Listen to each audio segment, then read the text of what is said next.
Piling mo ako'y mananahan, pagkat ikaw lamang ang aking kalakasan. Sa piling mo tagumpay ko'y naranasan.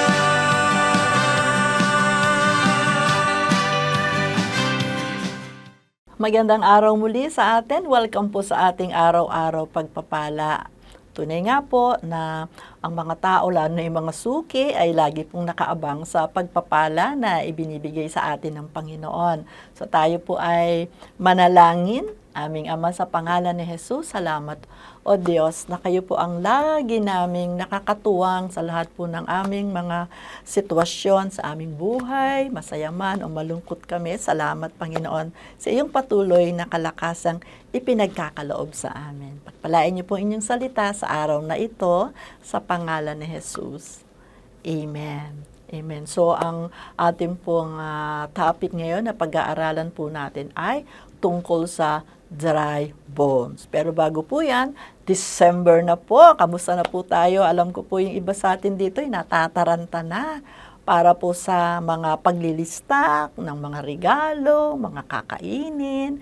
Pero marami rin po sa atin dito ay hindi naman po talagang natutuwa dahil marami pong mga pinanghihinayangan na hindi po naisagawa, hindi nakuha, hindi na natanggap yung mga ine-expect nila for the whole year. Last month na po ngayon ng 2024. Ngunit, ang salita ng Diyos po ay makapangyarihan. Ano man yung mga bagay na sa tingin natin na wala na tayo ng pag-asa, meron pong pag-asa sa Panginoon. Kayang-kaya pong magbigay ng milagro ang Panginoon sa atin. Katulad po ng ginawa dito sa dry bones na ito, kung saan po si Propeta Ezekiel ay dinala ng Diyos sa isang lambak na punong-puno po ito ng mga tuyong buto ng tao. No? So, yan po nasa Ezekiel 37 verse 1 po yan. No? At siya ay inilipot doon ng Panginoon at tinanong siya. No, basahin ko na lang po sa verse 4. Tinanong siya ng Panginoon, "Then he said to me, speak a prophetic message to these bones." Sabi ng Panginoon sa kanya. No? "And these bones and say, dry bones, listen to the word of the Lord." Imagine niyo, yung palang mga tuyong butong yan, ay marunong palang makinig sa salita ng Diyos kung tayo po ay magdideklara. And sa verse 5, sabi dito, "This is what the sovereign Lord says. Look, I'm going to put breath into you and make you live again." So, ganun po makapangyarihan ang Panginoon. Kung doon sa gitna po ng mga tuyong butong yon ay si Ezekiel po ay namangha, no? Sa ganong kadaming tuyong buto, kaya pala ng Panginoon. Hingahan ito muli ng hininga ng buhay, God's power to breathe life into what was once lifeless. Mga wala ng buhay, tuyong buto na nga po, no? At nagkaroon ito muli ng buhay. No? Siguro sa atin ngayon, yung season natin ngayon, could be some of us is experiencing season of dry bones, no? Na dumarating yan sa atin. But yung kapangyarihan ng salita ng Diyos, pwede na yang bigyan ng buhay. Ano nga ba yung mga dry bones na nire-represent dito, no, sa salita ng Diyos na ito? It could be ito yung mga tao na may hopeless situation na, no? Yung wala na talagang kapag-pag-asa, no? Nalulunod na sa problema. Halimbawa, kung ikaw ay may sakit, sa tingin mo, talagang wala ng pag-asa na ikaw ay gumaling, no? This could be your dry bone. Or pwede rin ito yung mga tao na nawala na ng pananampalataya, no? People who have lost their faith. Dahil sa masyado ng maraming trahedya na naganap sa buhay niya, bumitaw na sa pananampalataya, no? Ito rin, isa rin itong sitwasyon ng dry bones, no? And pwede rin ito na mga tao na struggling, no? To set free from, halimbawa, suffer ng bitterness, depression, ng anger, deep-rooted anger, no? Mga unforgiveness, or merong pain, merong shame, even hatred. No?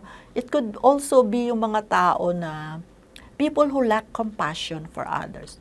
Nawala na yung pagmamahal sa kapwa. Driven na lang sila ng selfishness or ng pride. So these are dry bones. No? When we start to have dry bones in our lives, let us choose to focus on God and His goodness. No, kapag nararamdaman na natin itong mga bagay na ito, ay kailangan meron talaga tayong mental shift, no? Yung change of mindset na we will choose, mag-focus tayo, ang mabuti ang Diyos, no? At kayang-kaya ng Panginoon na i-resurrect itong mga dry bones na to. At He can even give literal life to which that was dead. No? Kayang-kaya ng Diyos yan. Ano ba ang nawala na? Katulad na banggit natin, nawala na ng pag-asa, nawala na ng pananampalataya, punong-puno na ng galit. Yung mga bagay na yan, tuyong buto na yan. No? And in speaking the Word of God, katulad ng with power, katulad ng ginawa ni Ezekiel, no? Inutusan siya ng Panginoon Sabi dito sa verse 4, speak a prophetic message to these bones. Dry bones, listen to the word of God. No? So, pwede po natin gawin yan. No, utusan natin yung mga sitwasyon nating pangit. Kausapin natin sila. And there are ways to speak life. No? Siguro, unang-una dyan, we seek God through prayer. We will ask wisdom from God. No? Paano ba natin masusolusyonan itong sitwasyon na ito? Ask wisdom. So we can speak wisdom, no? And siyempre yung pagsunod din natin sa command ng Panginoon, ng salita ng Diyos, na kailangan kumapit tayo sa pangako niya, kailangan lumakad tayo doon sa katotohanan at kapangyarihan ng salita ng Diyos, katulad ng ginawa ni Ezekiel, hindi po ba? Na sinabi sa kanya na kausapin mo ang mga butong yan. And he did. And that's when we will see miracles in our lives. No? Speak to our dry bones. Huwag nating hayaan na patuloy na matutuyo lamang tayo sa mga sitwasyon natin na hindi maganda. And syempre, pwede rin na we can focus on God's goodness. No? Dito sa verse 6, sabi dito, I will put flesh and muscles on you and cover you with skin. I will put breath into you and you will come to life. No? So ano na ba yung mga pinagdudusahan natin na mga sitwasyon? We can always choose to focus, no, on goodness ng Lord. Dahil what we choose to focus, kung ano man yung pagkakaabalahan mo na isipin, it will always affect our hearts, our minds, even our spirit. No? At kapag nag-focus tayo sa salita ng Diyos, then we can speak God's word. And it will come to pass. Mangyayari yun. That sinabi ng Lord, He will not send His word without, go back to Him without accomplishing its purpose for what it was sent for. No? So, God will give life to our dry bones. Bibigyan ng buhay yan ng Panginoon. No? At hindi tayo kailanman ay magkukulang. Amen? Hindi tayo matatakot, hindi tayo mararatel, no? Na wala na bang pag-asa, ito na ba talaga yung sitwasyon natin, no? So mahirap po yung mga ganong sitwasyon. At paano rin ba tayo makakalaya dito sa mga ganitong mga sitwasyon? Unang-una, when we start to have dry bones in our lives, choose to focus. Just to focus, positive. Dapat mag-focus lang tayo sa salita ng Diyos para yung mga tuyong-tuyong buto na yan ay magkaroon ng buhay. At paano yung kaparaanan natin? How to speak life? Unang-una ay, siyempre, nabanggit na natin kanina, balikan natin ang lahat ng mga pangako ng Diyos. Huwag tayong matakot na magdeklara, no? Kasi the Spirit of God wants to breathe life doon sa mga dry bones na natin. No? So, mahirap po yun. At ang sabi ng salita ng Diyos, we should not allow dry bones to ruin our lives. Hindi po ba? Hindi natin dapat nahayaan na tayo ay maapektuhan ng mga sitwasyon na yan. We speak the word of God with power so that we don't go dry and brittle. Alam niyo po ba yung mga buto na brittle na? Hindi po ba? Para yan yung osteoporosis. Nung pag ikaw ay na-diagnose nun, yung buto mo ay sobra ng brittle na konting bagsak, konting ano ay pwede yang mawasak, masira at masama ang mangyayari sa katawan mo. So, yung osteoporosis needs to be lubricated. So, kailangan talaga sobrang water ang kailangan mo dyan, liquid. No?